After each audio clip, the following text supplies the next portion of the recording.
Hello from Robert Radford and 50 Years of Chess. Today's opponent is one Mr. Ron Gregory of Bath Chess Club. He's no longer alive now. He's gone, but he was a member of Bath Chess Club from 1949. That was several years before I was born, and he was what you call old school, but he was a good chess player. He did manage to get his grade up to about 166, which would be about 1945 in today's FIDE sort of ELO ratings.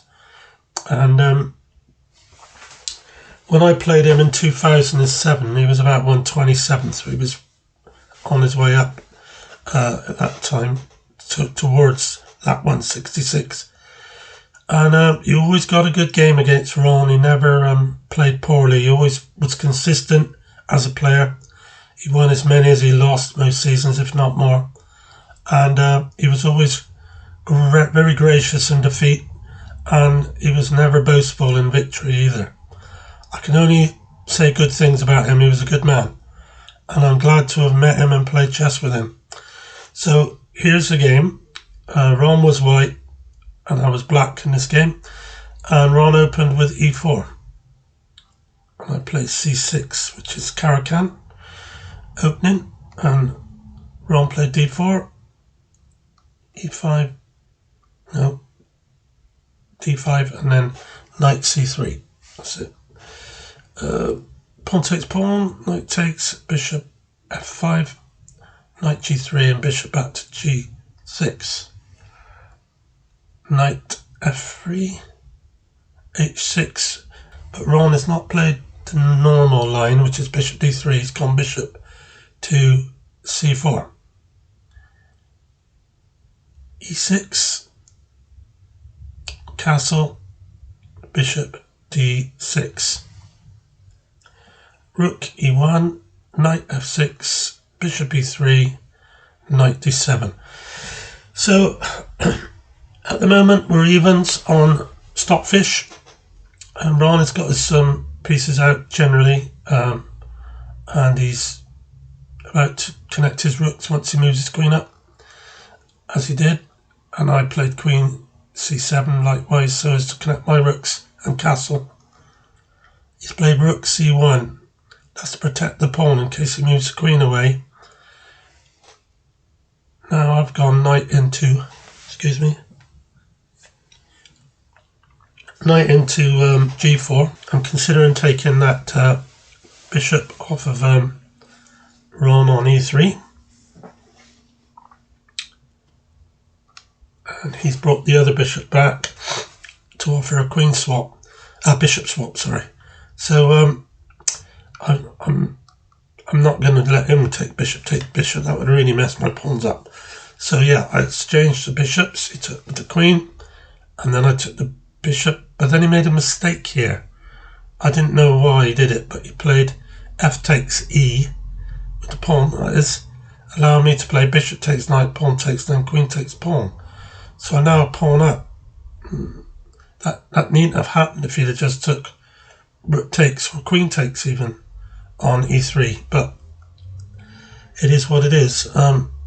So he played c4, I castled, d5, d takes, c takes, e takes, queen takes, and then knight f6. The Stockfish has given me a 1.5 advantage against white at the moment in this position.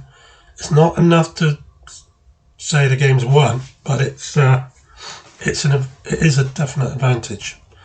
Queen f5, and I brought my rook on a8 across to d8, ready to come down if I can. There's another mistake that Ron has made here when he played e4. He's trying to push the pawn on to move my knight, but he's allowed me now to get my knight firstly with a maiden attack or a strong maiden threat in the corner. There is a net being built, and he played rook e2 to prevent the knight, prevent the queen from coming in to f2 and but I could bring my rook down to d3. I wouldn't have been able to do this if Ron hadn't moved his pawn out to e4, but by doing it I've now started to penetrate his position and his defences quite well, and it's not looking too great, as Stockfish now give me a 5.7 advantage against Ron in this position, which is winning. Now he's pushed the pawn on, hoping that there might be a chance of taking my rook with his queen, but I doubled the rooks to prevent this. And with that, Ron looked at his position and could see a mate on the back rank, and he panicked a bit and took the rook with the queen. I took the queen, and then he resigned. There was possibilities of moves he could make at that time, like king f1 and rook takes f3 check, g takes, and then knight h2. So yeah, it wasn't, after rook takes, he's not really got much chance with it. One rook against the queen, so it was coming anyway. But I have to say, mind you, I've played Ron, I believe it's 5 times. We've won 2 games each and 1 draw. So this was only one of 5 games, and I only won 2 of them, as did Ron. So he's a good player. He just made a couple of mistakes there in that game. But as I said, it was sad to hear of his death, and but he had a great time as a. He also, I forgot to mention, he also was the stalwart of the Bath Chess Club, but he played for Somerset Chess and was a very distinguished member of the Somerset Chess county side. So he was well known, and he was a man who a lot of people have great respect for. And his son still plays. He still plays, and he's a good player.